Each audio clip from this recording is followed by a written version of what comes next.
A fundação da nossa nacionalidade é justamente baseada nas fazendas. As fazendas onde se produziu, a partir do século XV, finais do século XV, se instalou e começou a produzir o açúcar.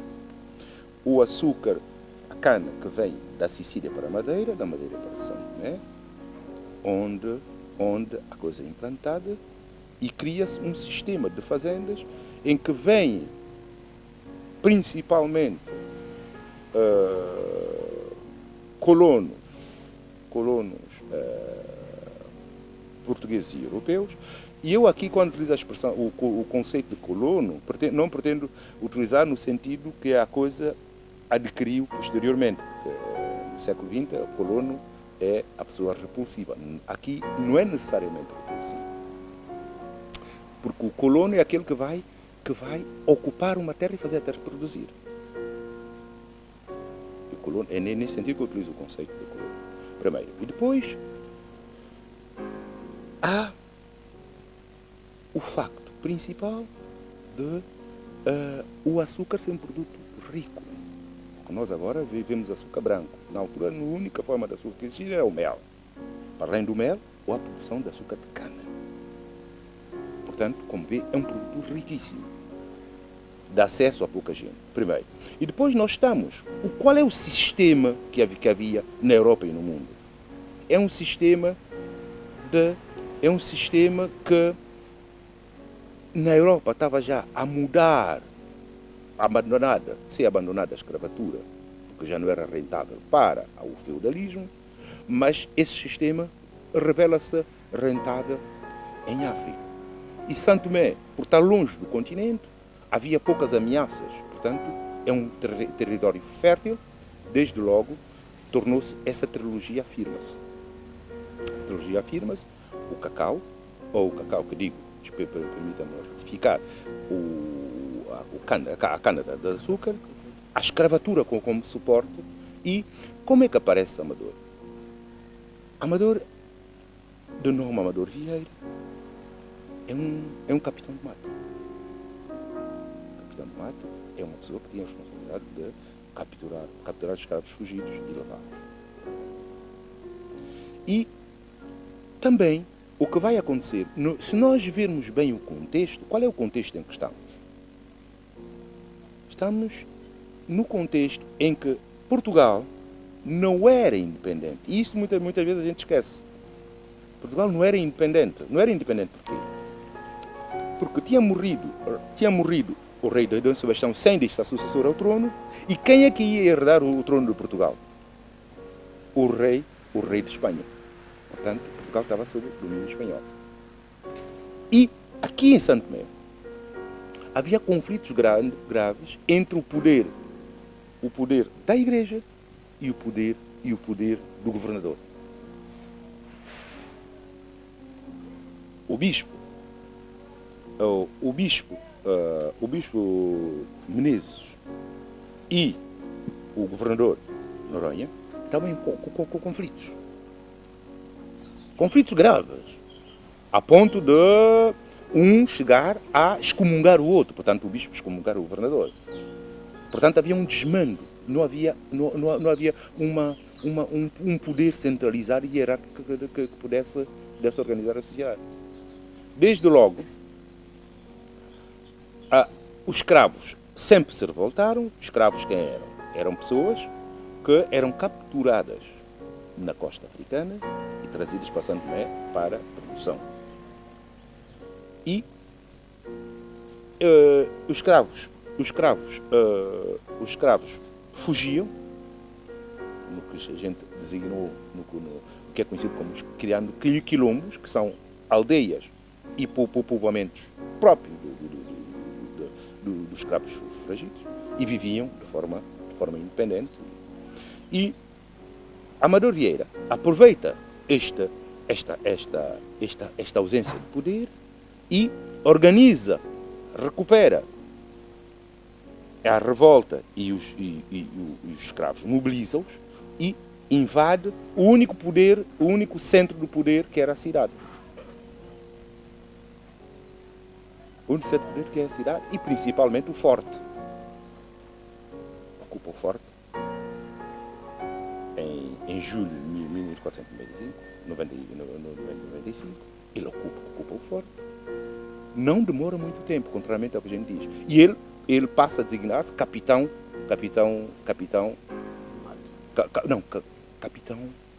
rei. Mas não demora muito também, porque foram uns dias, depois foram repulsados, depois, pouco tempo depois, mas ele foi traído pelos seus companheiros e morto.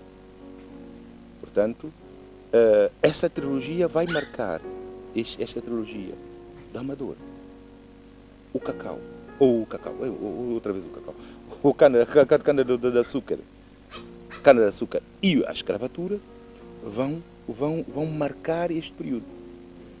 E não se fica por aí, porque depois nós estamos esse período é um período que começa sensivelmente em 1494, quando se transfere a cidade da Nubon para Ana Chaves, onde ela é formada, onde ela é criada, até sensivelmente este período a partir do qual começa a decadência da produção do açúcar, em que muitos fazendeiros fogem para o Brasil, porque o Brasil já começava em 1500, chegam ao Brasil, e depois há Álvares Cabral que chega à América, digo eu, e Álvares Cabral que chega ao Brasil, e a partir daí vê-se que o Brasil pode ser um espaço onde a produção é maior, e a partir daí começa uma maior atenção ao Brasil, e Santo Tomé é abandonado, e quem vai dominar a sociedade santomense após isso são maioritariamente os nativos de Santo Tomé, isto é, são a maior parte das famílias crioulas importantes que vão vai demorar um tempo mais ou menos longo. Começa o período que se vai designar de grande poesia, que vai, de facto, até do século XVII, XVIII, até XIX.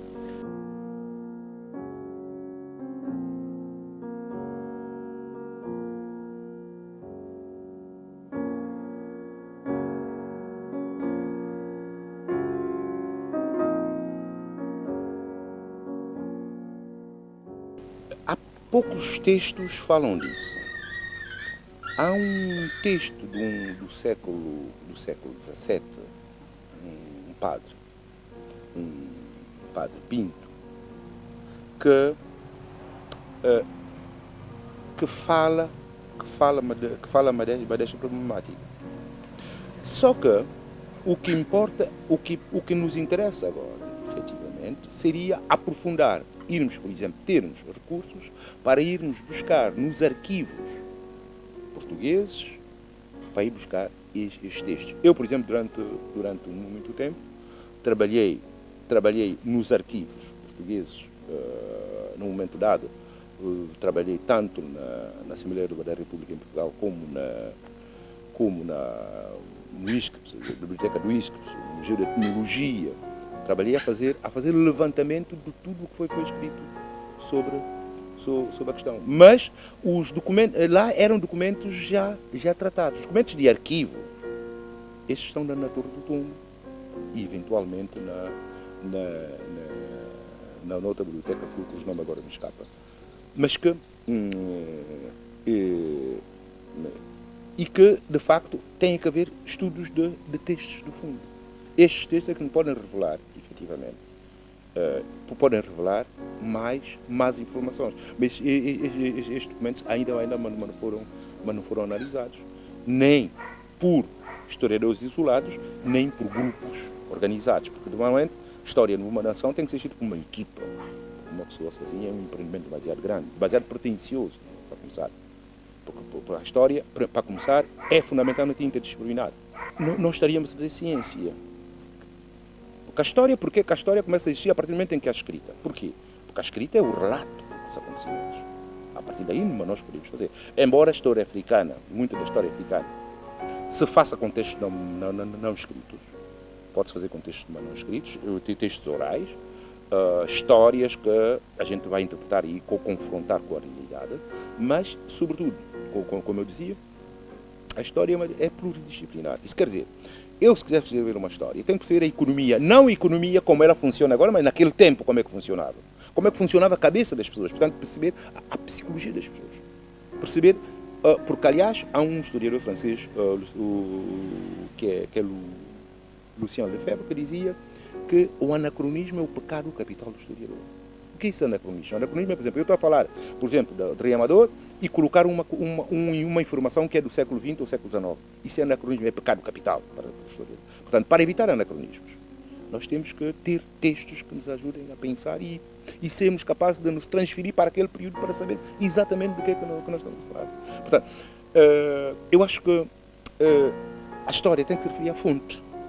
Para responder a sua pergunta de forma objetiva, a história, para se fazer, tem que se referir a uma fonte precisa e uma fonte que seja ciência, para fazer ciência, porque é ciência. Da altura não se podia falar de países, podia-se falar de reinos. Reinos. Por exemplo, num momento dado, a maior parte dos escravos eram recuperados na costa do Ghana, portanto, na altura, a costa do Negro, que ainda existe a expressão em inglês, Gold Coast. Era uma na costa da Nigéria, os reinos de Ifé, então o reino do Ghana. Depois, posteriormente, após a chegada de Diogo Cão, em 1482, chega ao rio Zaire, em Angola, na região da Angola, digo eu, na região do Congo, digo eu, vão então contar com o reino do Congo, que é a população bantu, que vai contribuir enormemente para os escravos.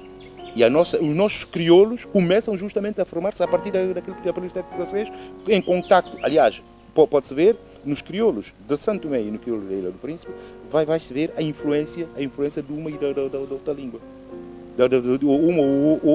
outro grupo linguístico. Portanto, estes são fundamentalmente aí. Aliás, há o rei do Congo, a partir de um certo momento, começou a ter problemas e mandava cartas ao rei de Portugal, aos reis de Portugal, a dizer que os luso-santomenses iam capturar indevidamente homens no seu espaço, porque era um negócio que era controlado pelo rei. São os reis que vendiam os escravos, era um negócio. Vendiam a pessoas, porque de facto nós estamos a falar de uma sociedade africana que era esclavagista. A escravatura fazia parte da estrutura da sociedade africana. Alguém que tinha dívida, a gente cometeu um crime, era transformado em escravo. Só que a escravatura, provavelmente a escravatura em África, não tinha o mesmo rigor e a mesma profundidade e a mesma falta de sentimento que se punha quando se fala da escravatura que se vai desenvolver nas Américas, que nós vamos verificar depois. Era uma escravatura em que, por exemplo, muitos soldados do corpo da Guarda Real eram compostos por escravos. Quer dizer, que a escravatura é mais uma forma de tratar aquele que foi conquistado, aquele que está punido por alguma razão. E não era uma forma, porque o escravo, as pessoas tendem a pensar que o escravo era uma pessoa mais estúpida que o outro. Não. O escravo não era uma pessoa mais burra que o outro. Mas nós estaríamos a cometer o mesmo erro, estaríamos a cometer, por exemplo, a de pensar que o contratado que vinha, só porque ele vinha de Angola, de Moçambique, ele era mais estúpido que o Santo Tomé. Isso é mentira. Ele, talvez não falasse português. Mas ele tinha a mesma estrutura mental e eram pessoas brilhantes e muitas vezes pertencendo a nobrezas africanas.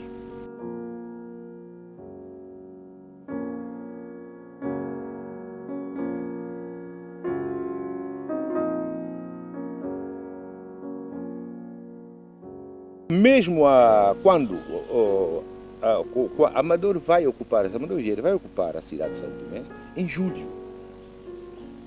É em julho que ele faz. Portanto, de facto, é no mês de julho e depois em seguida, no mês de agosto, mas ele é capturado. no mês de agosto. Portanto, mas só que, provavelmente, quando se foi fixar a data, o legislador não teve em conta os factos históricos. Não teve em conta os factos históricos.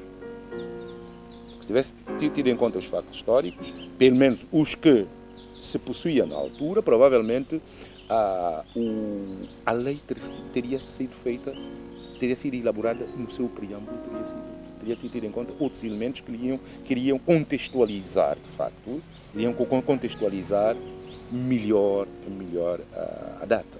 Por causa, o ato tem que ser feito. Efetivamente, pode-se corrigir, tendo um consenso maior, pode-se corrigir. Aliás, uma lei é feita, da mesma forma que ela é feita, ela pode ser retificada. Pode ser feita uma proposta de alteração à norma, fazendo com que se adequasse à época. Isto também não é impossível.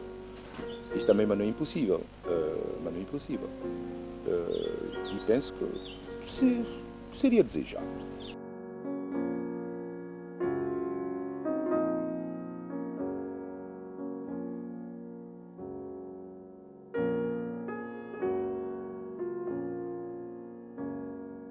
Bem, Amador, o resumo pode ser visto numa perspectiva. Veja, sabe o que quer dizer Madô em São Tomé? Autoritário. Madô quer dizer o quê? Madô quer dizer valente, corajoso, mas ao mesmo tempo, Madô significa, quando muitas vezes as pessoas dizem, vai fazer tal coisa, I'm so Madô. O que é que significa? Eu é que sou mais valente que os outros, exatamente em referência ao Amador. Não são todos os homens que encontram o seu nome transformado mas no adjetivo. Portanto, historicamente nós temos a afirmação que foi um homem que marcou completamente a história de São Tomé. Entrou no vocabulário nativo e portanto, num momento dado, nós tivemos necessidade de afirmar um herói. Nós encontramos, vimos também, há referência depois a Yongato, mas este, como era proprietário, deixou-se um pouco mais o herói, representante da maioria, pelo menos na altura, nós, em 74, 75, nós fizemos uma opção por uma desconexão com o capitalismo, desde logo. Nós tínhamos que encontrar alguém que é representante da maioria da população. Desde logo, a Amador Vieira aparecia como uma pessoa ideal. Foi um pouco empolado, fez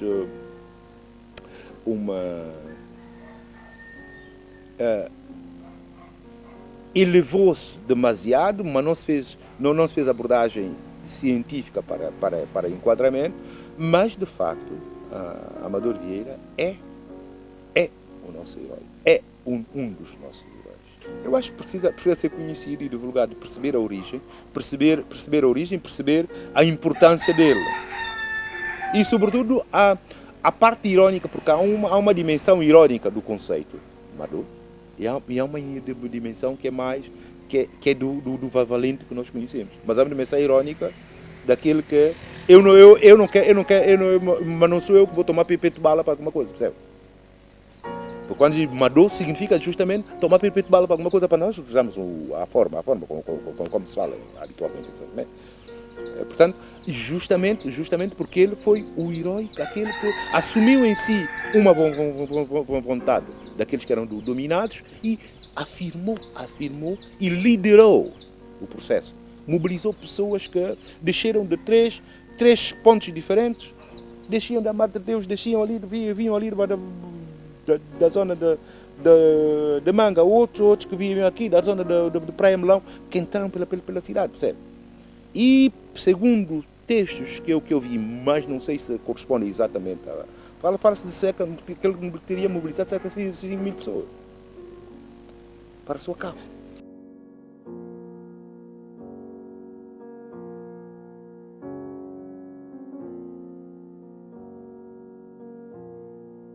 Povoamento é povoamento. Não há povoamento sem colonização. Ou melhor, para haver colonização tem que haver povoamento. O povoamento é... Em Santo Tomé há 3 momentos. Há o que se diz, o que se concebe, pelo menos nos textos portugueses, a descoberta. Bom, descoberta, mas não sei se era verdade, se é descoberta, não se sabe também, porque de facto há textos, há um historiador português, Raimundo da Cunha Matos, que em 1842 dizia que Santo Tomé teria sido visitado por fenícios. Fenícios são os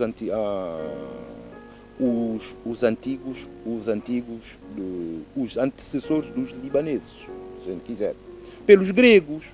Portanto, o que se faz referência, inclusive, vocês já ouviram falar do Ilíada e Odisseia, o livro escrito que se atribui a Homero, um grego do século V, antes de Cristo, e que fala também de, parece que terem sido chegados à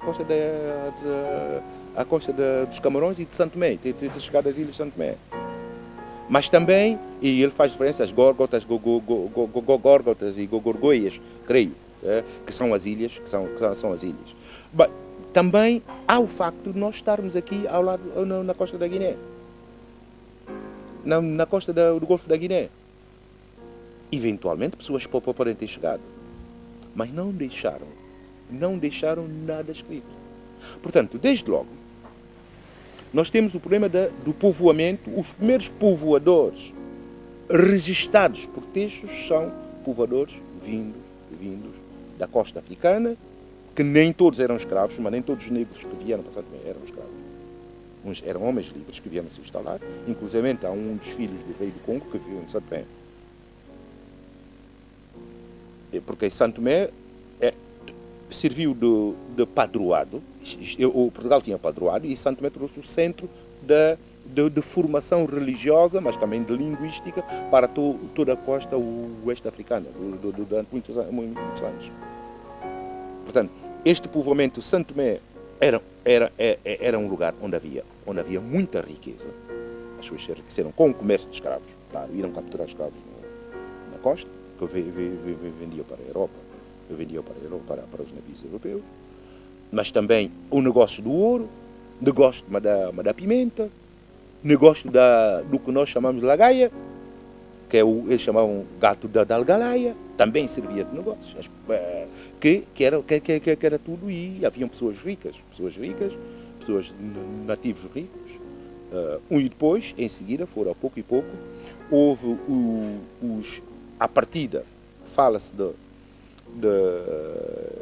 que o rei manda para Santo Tomé 2.000 crianças judias mais escravos e que a partir daí esta população se funde, nasce uma espécie nativa que eles vão designar de pardos, que é a mistura entre o branco e o negro, por exemplo, que dá os pardos, que vão constituir o primeiro foco de ocupação, tanto mais que quando a primeira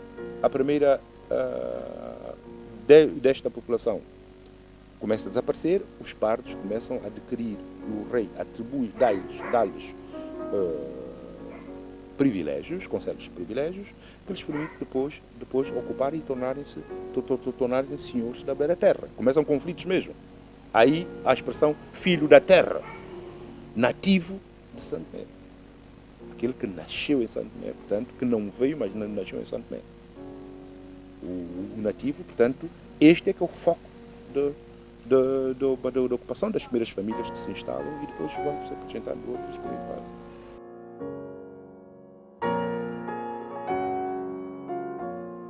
Mas sabe, como é que nós podemos falar de 100 anos em meia hora? É difícil, alguma coisa tem que ficar, percebe? Porque é complexo, mas imagina, se o senhor fizer o que fez durante um ano, se quiser falar em meia hora, num ano, agora imagina, em 100 anos, muita coisa ficou para trás, muita coisa ficou. Claro, há muita coisa por dizer, umas que nós sabemos, outras que nós ignoramos, provavelmente, mas que, de facto, que com o trabalho nós já vamos aprimorar. Mas é importante percebermos o seguinte, que Santo Tomé e o povoamento de Santo Tomé vão corresponder a um movimento internacional, do que nós vamos dizer da afirmação do próprio capitalismo. É o capitalismo que nasce na Europa e que a Europa, como estava com muita gente, estava um país com muita gente, houve diminuição da mortalidade, a população cresceu e havia muita gente, mas não havia que expandir. E as ocupações mouras vieram demonstrar que se podia chegar à Índia indo pelo mar. E Portugal utiliza na sua procura de especiarias, de ouro e tal, procura justamente pelo caminho marítimo para lá ir e vai entrar em contato com essas diversas populações, que são essas diversas populações, e vai criando, portanto, uma nova grupo, se nós quisermos. Era o início da globalização. Nós falamos da globalização atualmente como uma coisa nova. A globalização começa no século XV, XVI. E nós geramos o processo da globalização. Sim. Gera uma procura, um processo de globalização. Só que, quando nós falamos de globalização atualmente, nós referimos aos mídias, à forma como a mídia faz. Mas também havia o processo de mundialização, se nós quisermos, que era a procura de contacto entre os povos. Aliás, há um livro interessante escrito por uma equipa portuguesa. Quando é que foi? Eu acho que foi foi há uns anos, esqueci a data, em que eles falam da viagem das plantas. E é interessante percebermos a viagem das plantas. Porque as plantas justamente que nós utilizamos, o coqueiro, a mangueira, a fruteira, mas nós pensamos que é para a planta de São Tomé. Mas são plantas que vieram, muitas vieram. A fruteira vem da Ásia, a cajamanga vem de fora, a manga vem de fora. E a banana pão também vem de fora. É tudo coisa que... E o que é que nós tínhamos aqui, em termos de plantação? Mas nós tínhamos as bananas, tínhamos banana prata, creio, e tínhamos outros frutos, outras plantas, mas eram mais madeiras, mas árvores de frutos menos. Os frutos foram introduzidos num processo, numa dinâmica que se vai designar de viagem das plantas, que é uma coisa apaixonante.